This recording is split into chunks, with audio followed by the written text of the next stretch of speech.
Greetings and welcome to Edgy Ideas, the podcast that explores what it means to live the good life and create the good society in our disruptive age. My name is Simon Western, and I will be talking to invited guests about diverse topics, exploring social conscious and unconscious dynamics and desires. Welcome to this edition of Edgy Ideas podcast. Today I have a special guest, Liz Hall. Liz is editor and co-owner of Coaching at Work. She's a senior leadership coach, and her work is informed by mindfulness, compassion, and somatics. Liz is also an author of mindfulness books on coaching, and she's co-founder of Coaching Through COVID and Beyond. Liz, you're welcome to Edgy Ideas. How are you? Oh, I'm really happy to be here. Very, very delighted you've invited me on this podcast. I'm looking forward to it. Let's see. Good. And just to say where you're speaking from today? I'm in southern Spain, so it is very hot, as you might imagine. So yeah, joining you from southern Spain today. Good. So Liz, I mean, I've known you for quite a while. You've been editor of Coaching at Work for how many years around? Yeah, so I was the launch editor. So 2005 is when the magazine launched. Yeah, and we bought it out in 2009, a bunch of us. Yeah. CIPD.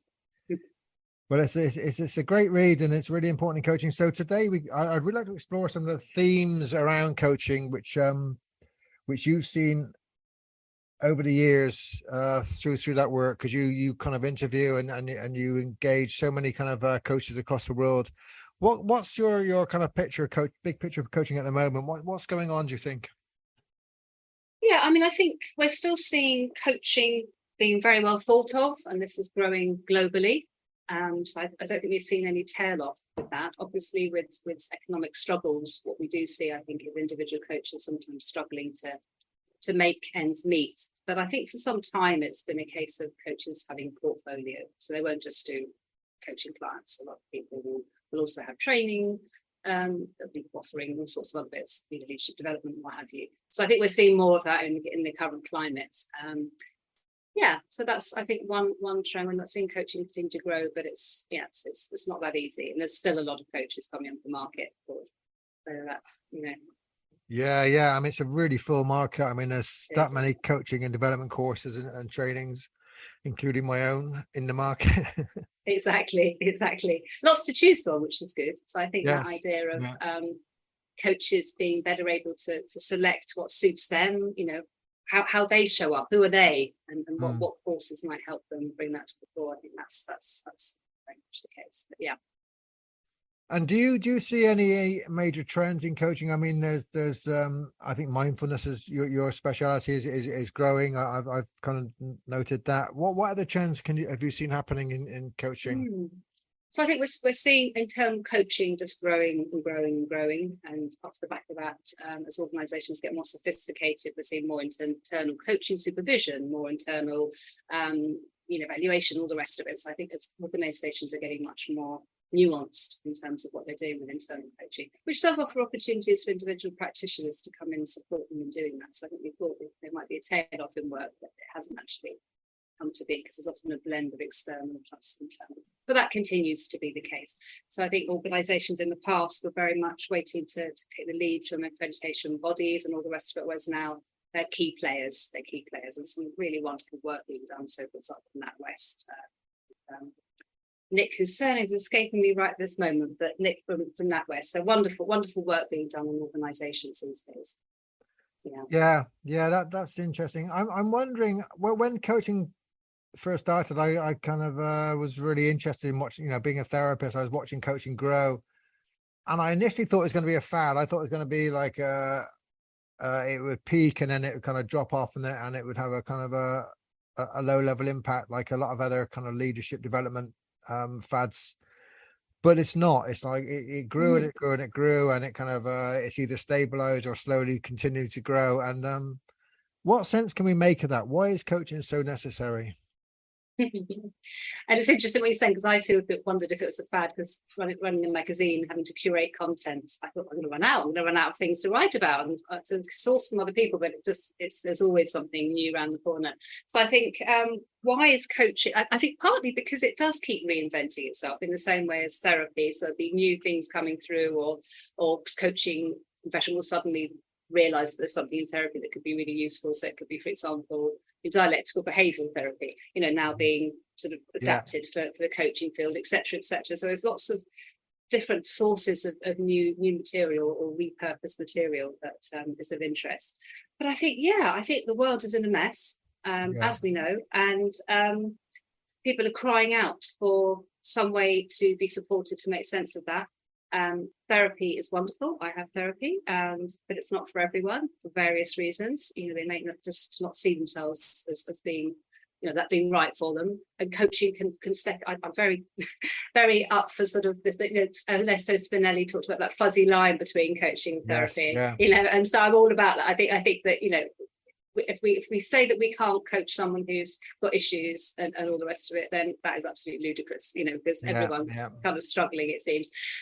So I think that's part of it. Coaching is fulfilling a role like a priest almost, or a therapist. We just need support in navigating these times. So I think that's part of it. And I think also in businesses, leaders, for example, I mean, what they're being asked to do is crazy, and they're still expected to be experts. So in terms of adult development, they're the achievers, they're the experts. Yet what's really required of them is to be in the post-conventional space if they're really going to make a difference. And be able to sit with not knowing all of the things we talk about and write about without thinking about it. But how on earth do you get a leader to be able to operate in the space that's required these days? So I think that's part of it as well. Yes, we sort of have the niche in terms of leadership coaching. I think it's so important that leaders have coaches. Yeah.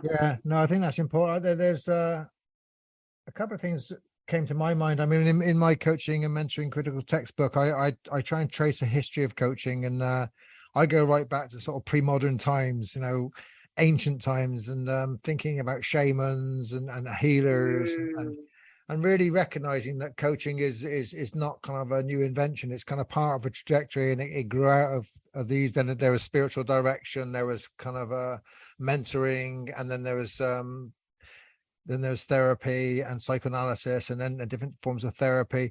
And coaching kind of is drawn on all these kind of one-to-one helping relationships. And it was interesting you just mentioned, like, the new priests, I do think that you also said something which struck with me, that therapy is not for everybody.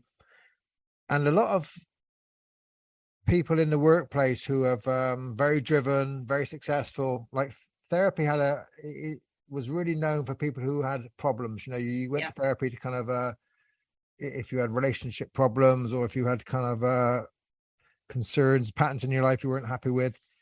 And a lot of people in the workplace, particularly successful leaders, managers, men and women, were kind of defended against that, because they had to kind of put on this kind of strong face, this I'm successful face.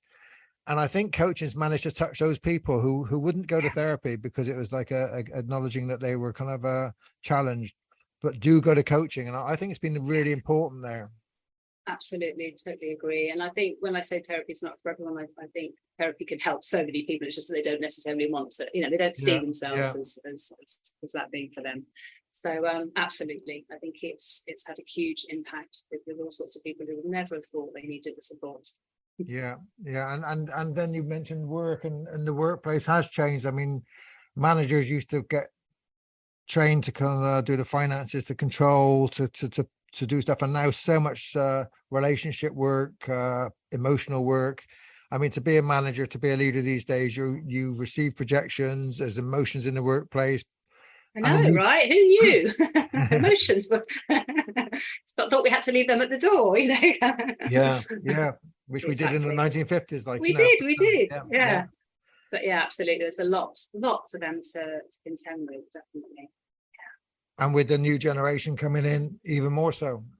Yeah, definitely. And different sort of generational preferences, and I mean, Gen X and Gen Y, Gen Z, just different things they're looking for in the workplace. place, meaning, purpose, all the rest of it. They want development, they want career development. And so, I mean, I think managers, especially old school managers, that are just, like really lost, I think, sometimes, and they do need that sort of help with developing a coaching style so they can really get the best out of these younger workers, and vice versa, that younger employees can contribute more.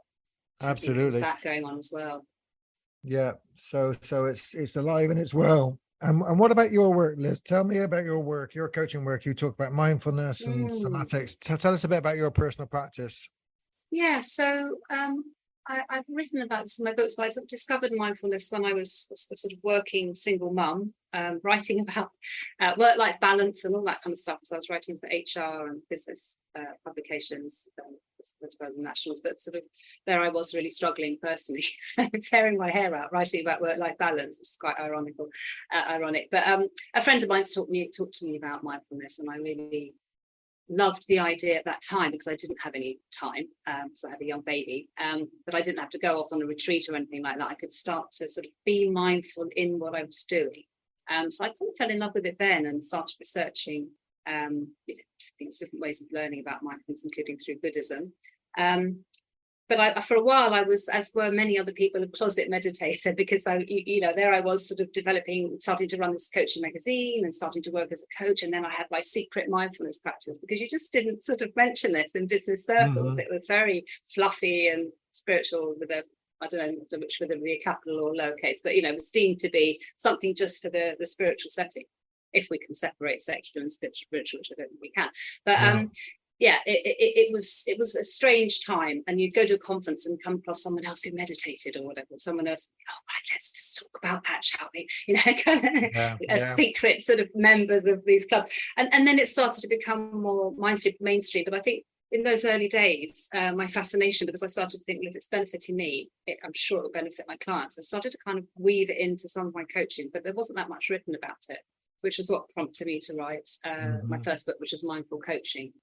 So sort of one of many pioneers. There are many people contributing in this space. I certainly want to claim I was the only one, but it was early days. So it was that time trying to bring the benefits that I was experiencing. Mental hygiene, as Michael Chaskowski talks about. Just how it would help me be more resourceful, more present, more happier, really, etc. And you talk about somatics. Do you do body work in your coaching? I do. I mean, so that there's sort of, it all links really, but mindfulness, compassion, and the embodied work, for me, it all sort of interlinks, because I think in the West we tend to imagine we can just live in our head, which of course is, the skull-based brain, which of course isn't possible. And we have that sort of sense of cutting off from the neck downwards. So a lot of my clients will be, and myself, anyone really, will be very much kind of in the conceptual space and just ignoring all the wisdom in their bodies. So I think it's something about opening up to the wisdom that our body has to share with us, but also using the body as a crucible for transformation, because I think we can have all this awareness in our mind, but it's unless we start having that be embodied, we don't move on. And that was something that I experienced, when I was coached back in the day, and I knew something, but then I suddenly knew it in my body, and then that was when the shifts would take place. So I do use it in coaching. I mean, again, gently, because not everyone's, for all sorts of reasons, it can be quite scary for people, particularly if they've got attachment injuries, some kind of trauma. So I think it's gently, but just getting people to notice what's going on in their body, just even dropping in that question, from that to a bit more full-blown kind of, centering practices, really kind of getting in touch with even something from their past and what feelings are there, and just helping them work through that. Also, I use it in all sorts of ways, really, just embodying, seeing what so it's a big part of my work.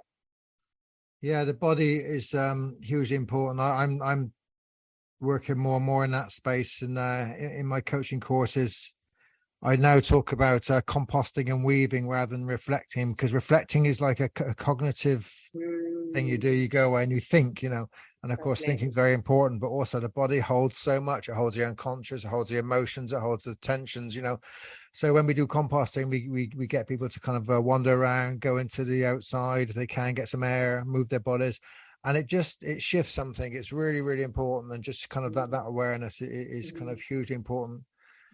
Totally. I think we're really missing a trick if we don't don't bring that in, to be honest. It's almost Yeah. unfair to the client to not open up to that. It is.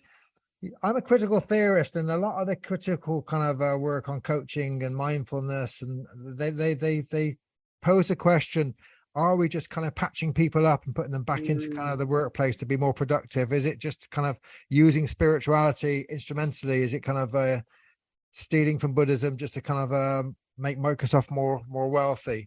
What do you say to people who kind of ask those questions?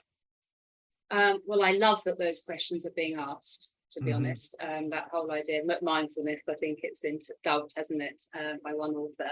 I think it is a real danger that mindfulness is, and I think maybe not quite so much now, because it's almost, organizations are realizing it can't be a plaster for toxic culture, but yeah, these kind of little tasters, and all we've done our bit. I had one organization where there'd been 2 suicides, and they reached out to me to see if I could go in and run a little session on, or some stuff on mindfulness, you know, so that I got the intention, but it was like, my goodness, that's not going to fix it all, really. So I think we have to be really careful, as with coaching, really, what we promise and what the expectations are, and all the rest of it. And like you, I would always try and take a systemic stance anyway with any work that I do. So I think that's the thing. It's just not having too high expectations. Yes. I think there's also something around individual mindfulness can only go so far. So my own experience, the research in public domain around mindfulness-based stress reduction programs, etc., shows that if we have an individual mindfulness practice, that will ripple out. We'll hear that parents, partners and co-workers will say, oh, you're not as grumpy as you used to be, or all that kind of stuff. You listen more, or you're not flying off the handle. So yeah, of course that's going to ripple out, and perhaps it goes only so far, particularly if it's in a toxic culture that we're talking about. So we're seeing a lot more work around what it means to have collective mindfulness. So some work done. I was part of a team with Institute of Employment Studies with Cranfield University in the Armed Forces, where they were looking at how to have team mindfulness. And other people have done stuff. There's been quite a lot of work on relational mindfulness. I'm going to be co-authoring a book with Dr. Emma Donaldson-Fielder on relational mindfulness. So it's something about, okay, how can we really ramp this up? How can we have other sort of formal practices that are about bringing mindfulness into personal sphere? And I think that's really exciting. So I think it can only go so far. I totally get that, particularly in the toxic culture. I'm finding the HROD space are becoming more educated. They used to kind of be asking questions like, are you a member of this profession?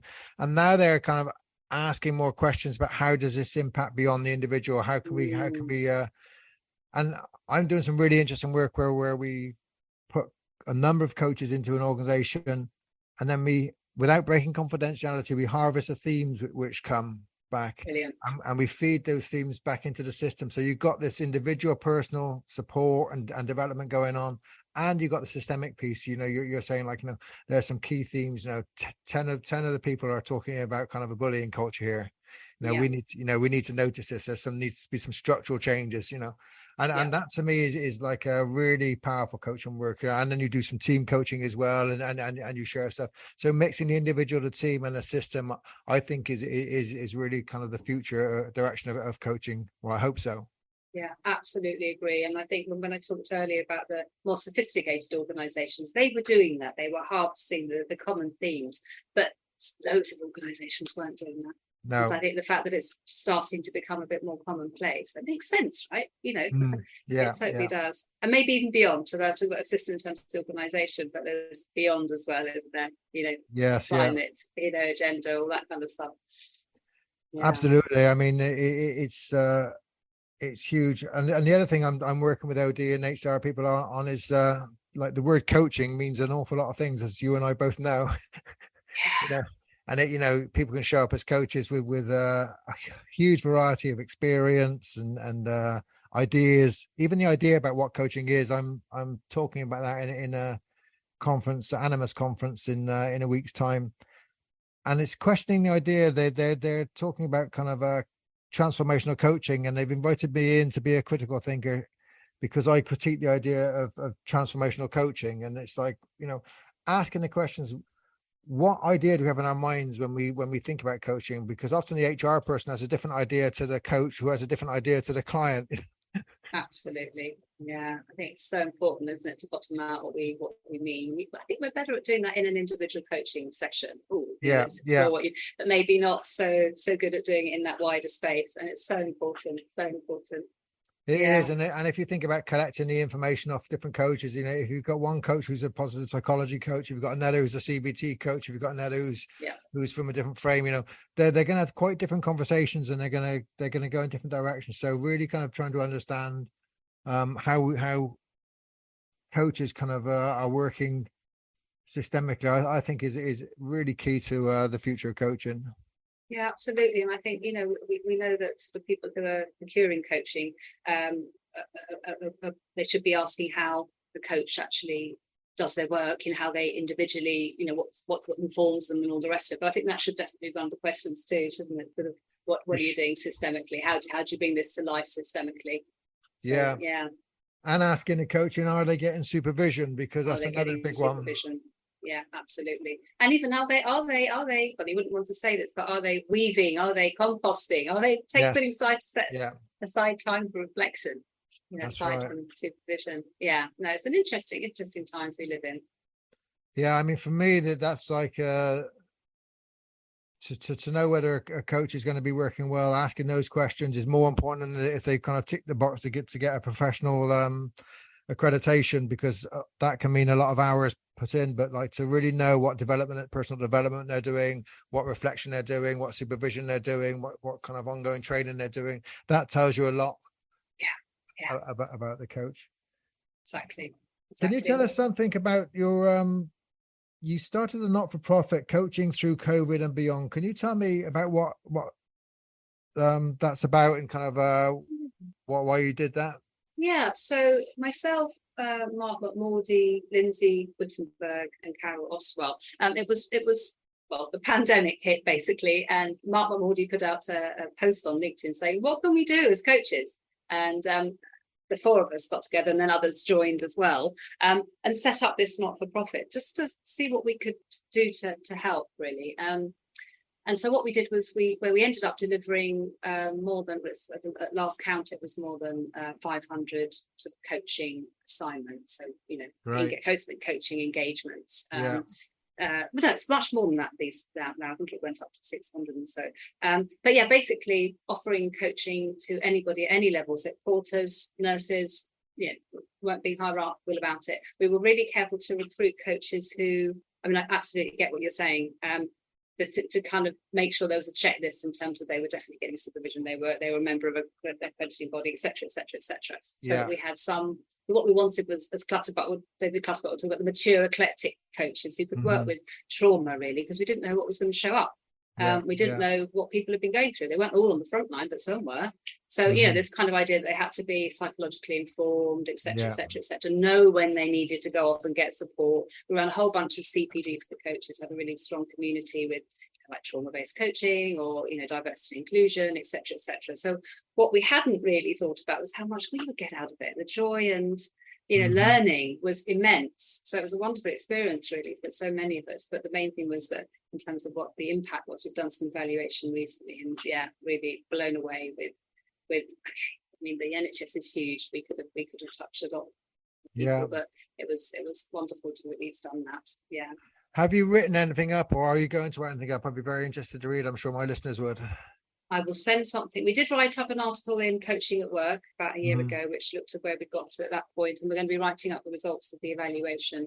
And one of the things that's coming through really strongly, I think, is our ethos was really key. We really, you know, prioritize mindfulness and compassion in the core team, in the wider community. We offered compassion training when we had our core team meetings. We did check-ins, you know, for psychological safety. We do mindfulness and all the rest of it. So there was something about how we operated together that was really lovely, which I think did spill out.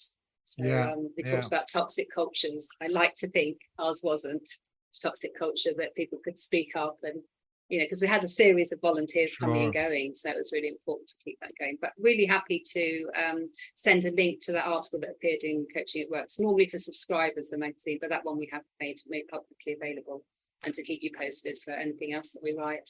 Good, and we'll put that on the website for the listeners to look at. That would I be mean, great. I've just started a new project with Save the Children International. They've invited me to do some work with them, beginning in Ukraine, and working with leaders in crisis situations, and trauma is a big part of that. Mm, And like you say, you can't just kind of expect all coaches to jump into that space. So yeah, no, really very thinking tough. about kind of what the work the coach is going to do, because I think it's one of the problems with coaching. And it started when I trained as a psychotherapist many years ago. There was a lot of counselors, and they do sort of a Carl Rogers person-centered counseling, and learn how to kind of be good listeners, but they think that they could address any client. And I'm like, well, you really don't understand mental illness. You really don't understand kind of trauma issues. There's kind of big gaps in that, and to understand our lack and our gaps as coaches, I think is a huge kind of Yeah, thing as totally. well. I totally agree. I think it's really easy for us not to be equipped to operate in that space because of our own attachment injuries, for example, or whatever, and what we're being presented with. And as I said earlier, I think danger is that we might think I just won't operate in that space, but actually any leader, anyone we coach could present with all sorts of stuff. And so I think it's knowing when to refer on, being better equipped to actually, because I think we can do a lot more in coaching than we might think. Yes, yeah, That's the thing. yeah, And if they, like I said earlier, they're not going to go to therapy, how lovely if we could do our little bit and support sure, this fellow human traveler yeah. who's be courageous enough to come to coaching. But yeah, Um, important. and was a lot of the work you did online? I mean, what's your view of coaching online? It's is it just become Yeah, mainstream for you now? it has pretty much. I mean, I think we've all had to have a steep learning curve there. All my kind of in-person gigs that I did with workshops and one-day workshops, half-day workshops, I now do online. I mean, I'm open. I did something in Iceland that was in person, which was lovely. Go to Iceland. But I'm trying not to do it too much anyway because of the climate. To be honest, I'm trying Yeah, not to yeah. accept invitations where they'll only do it in person. But I think it works really well. I mean, the somatic work I do is all online now, so we've got the camera on, I'll stand up, I'll do weird and wonderful things and see them doing weird and wonderful things, and we'll do it all online. It's different, isn't it? It's different. I think we've become better at knowing how to keep the community engaged, the group engaged, taking more breaks, maybe that kind of stuff. So, yeah, it's just different, doable. It's We can doable, reach and more it's people. definitely better for the environment. Yeah, I mean, Exactly. it's important that we don't find ourselves jumping on planes all the time. I mean, some of it's still necessary, but yeah, managing it. What thoughts do you have about the future going ahead, coaching, and any kind of key thoughts of desires? I mean, I ask a question in my coaching, going, what is your desire? So what is your desire for coaching, Liz, in the future, for yourself and for the field? Yeah, I mean, without wanting to cast us as saviors on, white horses or whatever, come charging in to save the world. I think there has been, you asked me earlier about trends. I think one of the trends is that coaches are much more willing and courageous in terms of stepping into the systemic space. So I think things like the climate crisis, things like diversity, inclusion, belonging, equity, that shift where before we would know, can't possibly talk about that because it's not this individual client's agenda. So just gentle invitational ways of bringing in systemic issues into coaching. We're seeing more of. Certainly something in terms of content and coaching work that we're writing a lot more about, with ways to do that. I'm doing lots more of it. So I think that will be one part of my vision, is that we get better at working with trauma and stuff like that, mental struggles, because I think that's where we're at, really. That's the pandemic, the other pandemic, isn't it? So I think any coach who says I can't do any of that, I think is quite deluded, really.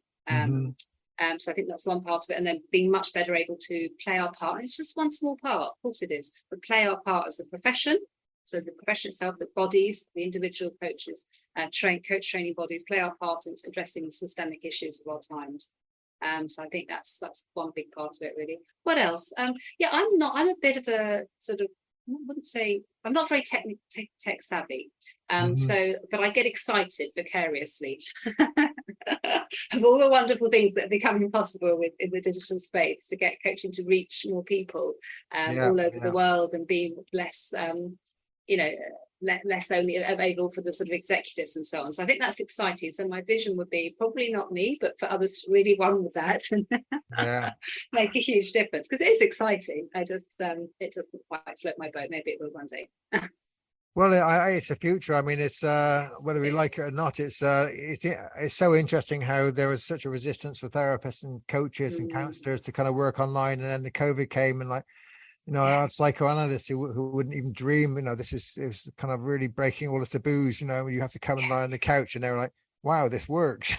Exactly. So, and how we can be creative around that, so some of the lovely whizzy tools and bits and bobs and cards that we use or whatever, and there's loads of ways of doing that online, aren't there? So just keeping well, when the metaverse comes, I mean, that's like I was talking to someone on a podcast about Web3, and like you, I'm not a real techie, but it kind of interests me, and just like the potential there for coaching in the metaverse and sort of avatars. The avatar, the whole world is kind of for the next generation of coaches. This is exciting. I think there's huge possibilities there. Yeah, absolutely. Sure. Yeah, indeed. Lovely to talk to you, Liz. We end our podcast with two questions, and I ask my guests what it means to live a good life, what advice they can give to my audience, and what it takes to create a good society. So any hints or tips around what it means to live a good life for yourself and how to create a good society? So I think for me, living a good life includes taking time away from the screen and worky triggers, so emails, whatever. And for me, it's often mindfulness. That'd be a formal mindfulness practice that I do most days, if not daily, and taking time out in nature. So I can forget sometimes how important it is. This weekend, I went to the local beautiful rocky beach. We watched the sunset with a bunch of friends, and then we watched the moon rise. It was a red moon because it's reflecting the sun. Absolutely beautiful. Went in the water, and it's still with me. It's still with me on a Monday morning. But yet, at the time, both my husband and I were a bit tired. We just say, but the value of it. I think it's so important, particularly in these times. So for me, it's finding ways to disconnect from technology. It's finding ways to plug into nature. It's finding ways to do some mental hygiene. So it might not be formal practice, but just, I don't know, whatever, listening to music, whatever it is for other people, I guess. For me, it's a form of mindfulness practice. And generally, what it means to contribute to a good society, did you say? Yes, how do we make things better, in short? I mean, I think we all have to find our own way of doing that. So for example, I think we all have to step up personally. I think we do have to step up to these systemic issues, but we have to find our own way. So for example, I was a part of Extinction Rebellion for a while, but I realized at my age, stomping around, my back was aching and everyone was shouting in the protest. So for me, taking a back seat and coaching climate activists and writing about stuff, so that's my contribution there. So I think I feel we do have to step up, because actually if not us, then who? If not now, then when? But it's finding the way that we can do that, what our strengths are, and not feeling like we have to do everything. Sure. Yeah. Great wisdom. Liz Hall, thank you very much for your wisdom. You've been very kind. Take care. Go well. Very much enjoyed it. Thank you. Thank you for listening to this edition of Edgy Ideas. Coming up, we have our next advanced coach program. We now have 400 coaches trained internationally. If you're a coach, a leader, or a consultant wishing to develop your coaching skills, come to this advanced program. It's online for 12 weeks, and I'll be leading that program.